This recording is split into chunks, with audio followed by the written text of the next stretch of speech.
Today, we are going to talk about some fascinating findings from the most recent archaeological excavation at Jericho. Stay tuned and find out more.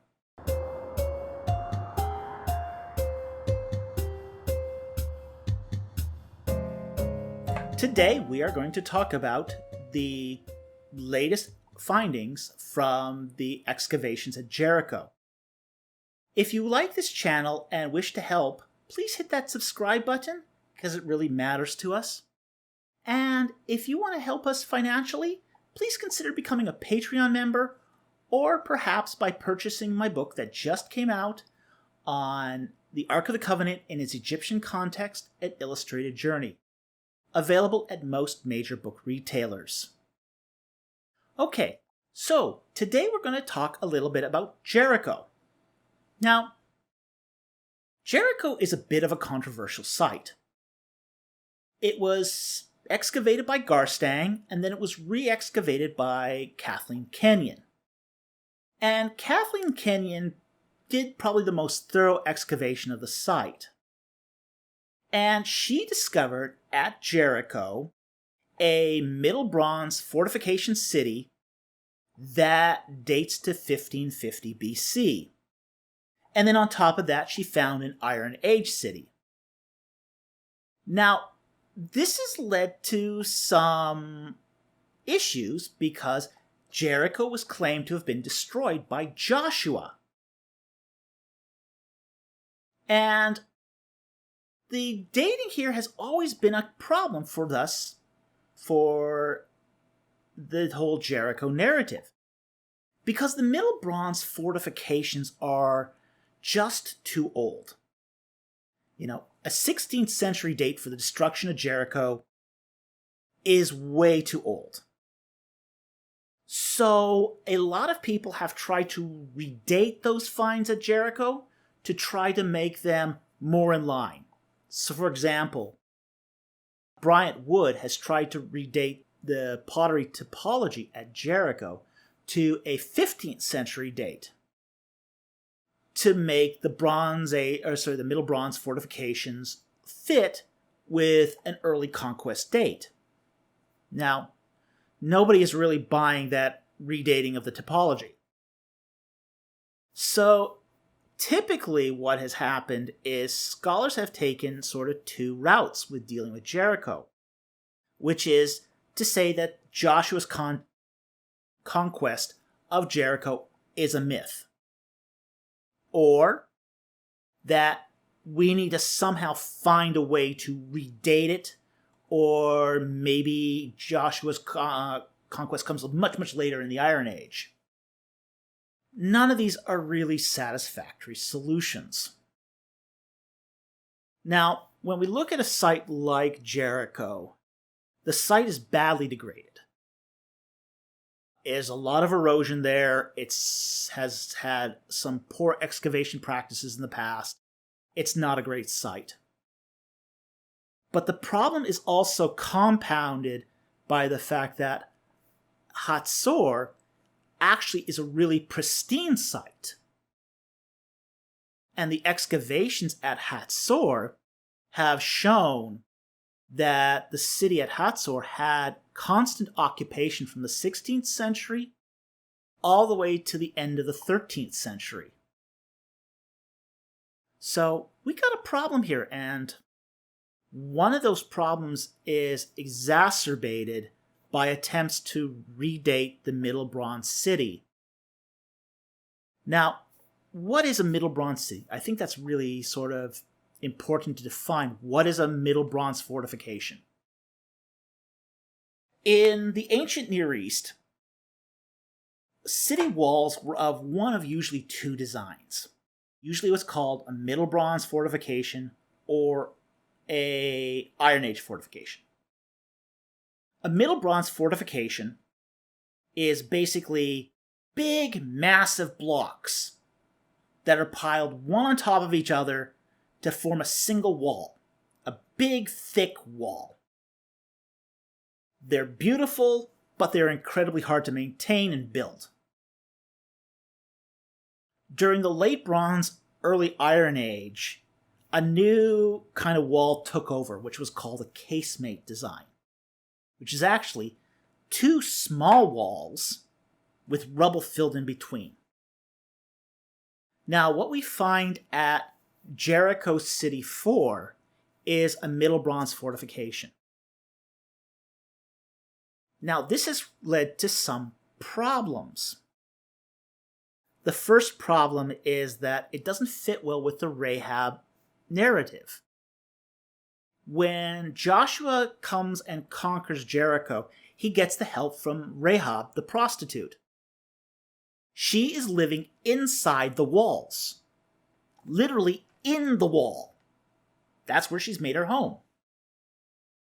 Now, this is understandable if you have a casemate wall, because sometimes that rubble was removed and people lived inside the wall, literally between the two walls. They would set up their own homes in there. But you can't do that with a Middle Bronze fortification, because there's no space. So that's one problem. The other problem is when we have the destruction layer at Hazor and its constant occupation before then, well, how do we claim then that Hazor was destroyed by Joshua in the 13th century and then claim that Jericho was destroyed by Joshua in the 15th century? Indeed, according to the scriptures, Joshua lived 111 years. But that's 200 years of difference. That's not happening. It's too long a time period between, say, the destruction of City 4 at Jericho and the destruction at Hazor. So, Brian Wood's solution of redating the typology doesn't actually fix the problem, it creates new problems. So, what do we do here? Well, there's been some other data here that's not quite been accounted for either. Like, for example, in Kenyon's field report, she mentions that there was a late bronze destruction layer. Now, the presence of a destruction layer without a city has led to a problem. Now, a lot of people had said, well, there's a destruction layer but no city. So she's probably just padded her report here to appease the status quo, to satisfy the prevailing theory. Well, I'm very uncomfortable with trying to mind read intentions. It's not good scholarship to do that. But there's other things that should have caused us to reconsider as well, which is Garstang's excavation of the cemeteries. In one of the cemeteries, he finds a scarab of Amenhotep III, which is definitely late Bronze Age. So that dates the cemeteries to the late Bronze Age. How can you have a cemetery without a city? Doesn't make a lot of sense. So, what we have at Jericho is a late Bronze destruction layer and a late Bronze cemetery, but no city to go with it. So what do we do with this? Well, that's the exciting part, because Lorenzo Nigro, just this year, published the results of his excavations at Jericho. And what he discovered was that the whole city of Jericho had been rebuilt during the late Bronze Age out of mud brick. And what happened subsequently is during the Iron Age, the Roman period, and the Byzantine period that Jericho had been leveled for future building. So that whole city had been rebuilt. And that the mud brick walls, being a casemate design, would have definitely fit with the Rahab narrative. So now, as of this year, we have evidence of a city to go with the late Bronze destruction layer and the late Bronze cemetery.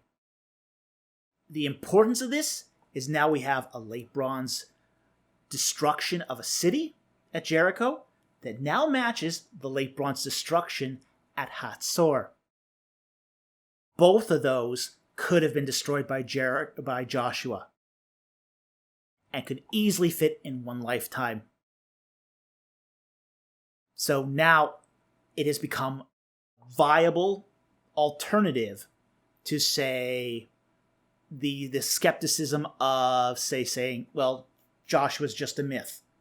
Or, well, we believe in an early conquest, but now we've got this problem at Hazor.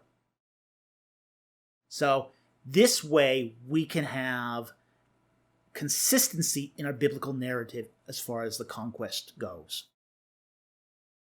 So anyway, it's a very exciting find. It's a find that really sort of legitimizes the Joshua narrative and provides a lot of explanation as to why we don't find the Late Bronze City, even though we find this other evidence that alludes to it. So anyway, thank you very much for watching. I hope you enjoyed this video, and I will see you next time on Ancient Egypt and the Bible.